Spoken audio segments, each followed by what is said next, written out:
Trong mỗi con người luôn tồn tại một sức mạnh vô hình, đó là sức mạnh của niềm tin. Niềm tin vào chính bản thân mình sẽ mang lại cho bạn những suy nghĩ tích cực, và chính điều đó sẽ dẫn bạn đi tới thành công. Trong cuộc sống, đôi khi ta tự hỏi tại sao cùng làm những việc giống nhau nhưng có người thành công lại có người thất bại. Và đa phần đều nghĩ rằng việc thành công hay thất bại đó là do tài năng, do năng lực của mỗi người. Nhưng điều quan trọng hơn mà mọi người hiểu ra đó chính là niềm tin của mỗi người. Chính niềm tin mãnh liệt vào việc mình làm sẽ đem đến sức mạnh để bạn bước đến thành công. Đây là câu chuyện có thật tại một trường trung học ở Mỹ.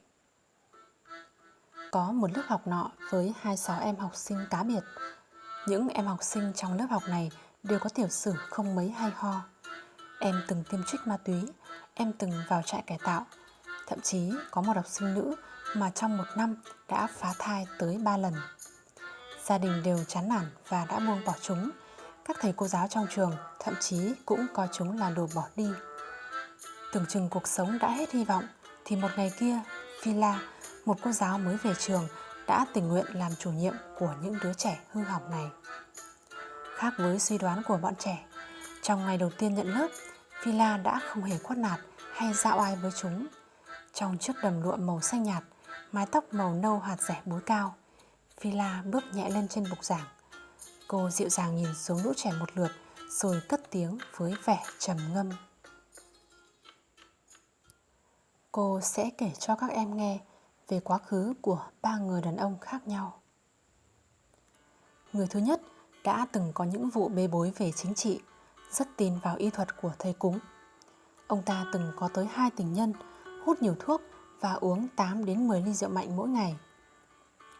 Người thứ hai đã 2 lần bị đuổi việc, hôm nào cũng ngủ tới trưa mới dậy và tối nào cũng uống 1 lít rượu brandy. Ông ta từng hít thuốc phiện khi còn là sinh viên. Người thứ ba là anh hùng chiến tranh của một đất nước. Ông ta ăn chay trường, không bao giờ hút thuốc và thỉnh thoảng mới uống rượu. Có uống bia nhưng uống không nhiều.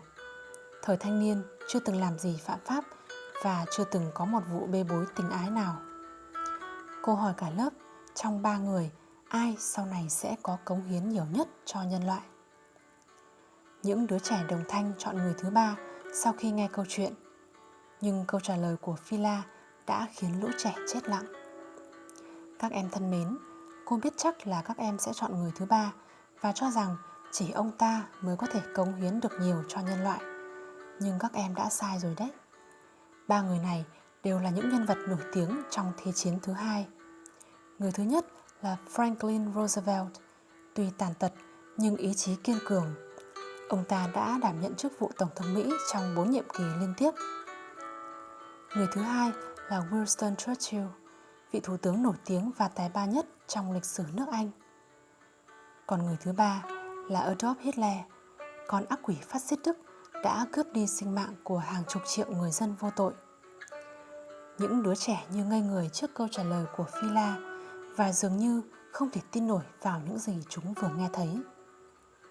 Các em có biết không, những điều mà cô vừa nói là quá khứ của họ, còn sự nghiệp sau này của họ là những việc mà họ đã làm sau khi đã thoát ra khỏi cái quá khứ đó. Các em ạ, cuộc sống của các em chỉ mới bắt đầu. Vinh quang và tủi nhục trong quá khứ chỉ đại diện cho quá khứ. Còn cái thực sự đại diện cho cuộc đời một con người chính là những việc làm ở hiện tại và tương lai. Hãy bước ra từ bóng tối của quá khứ, bắt đầu làm lại từ hôm nay, cố gắng làm những việc mà các em muốn làm, và cô tin các em sẽ trở thành những người xuất chúng. Phila vừa nói, vừa nhìn chúng với ánh mắt đầy hy vọng. Và thật bất ngờ, sau này khi trưởng thành, rất nhiều học sinh trong số đó đã trở thành những người thành đạt trong cuộc sống. Có người trở thành bác sĩ tâm lý, có người trở thành quan tòa, có người lại trở thành nhà du hành vũ trụ. Và trong số đó phải kể đến Robert Harrison, cậu học sinh thấp nhất và quậy phá nhất lớp, nay đã trở thành giám đốc tài chính của phố Wall. Đọc xong câu chuyện trên, mỗi chúng ta lại thấy được vai trò quan trọng của niềm tin trong cuộc sống. Trong lớp học đó, tất cả mọi học sinh đều cá biệt. Các thầy cô cũng không thể dạy dỗ, còn bố mẹ coi chúng là đồ bỏ đi. Thế nhưng, cô giáo Villa đã dành cho những đứa trẻ ấy sự tin tưởng rằng chúng có thể học tập chăm chỉ và thành những người tốt. Chính niềm tin của cô đã tiếp thêm cho chúng động lực để bước ra khỏi những sai lầm và thay đổi số phận. Ta chợt nhớ đến câu nói của Hoàng đế Napoleon: mất tiền là chẳng mất gì cả, mất danh dự là mất một nửa cuộc đời, mất niềm tin và nghị lực là mất cả cuộc đời. Đúng vậy, bạn luôn phải có niềm tin và nghị lực khi làm bất cứ việc gì. Chỉ cần thiếu một trong hai thứ đó thì bạn không thể thành công được. Nếu không có niềm tin của cô giáo, có thể những đứa trẻ kia sẽ mãi chìm trong cuộc đời tăm tối và bị cả xã hội ghẻ lạnh. Niềm tin, và đặc biệt niềm tin đối với bản thân, rất quan trọng vì có khả năng thúc đẩy bạn hành động. Niềm tin quyết định việc bạn sẽ tận dụng được bao nhiêu % khả năng của mình.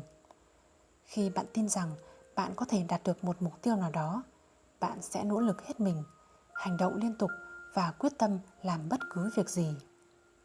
Không chỉ vậy, niềm tin sẽ giúp bạn kiên trì theo đuổi ước mơ, lý tưởng của mình. Chỉ cần bạn có lòng nhiệt thành cùng sự ham học hỏi. Và lúc này, niềm tin chính là điều có thể giúp bạn theo đuổi đến cùng những gì mà bạn mong muốn trở thành. Trong cuộc sống, sự thật là không ai tài giỏi hơn hay thông minh hơn bạn. Nếu có, phần lớn đó là những người biết cách phát triển khả năng và tài năng thiên bẩm của mình nhiều hơn bạn mà thôi. Điều quan trọng để thành công đó chính là niềm tin vào bản thân. Niềm tin sẽ giúp ta vượt qua những khó khăn, những bất hạnh, những trở lực trong cuộc sống để vươn lên, tìm thấy một cuộc sống tốt đẹp hơn.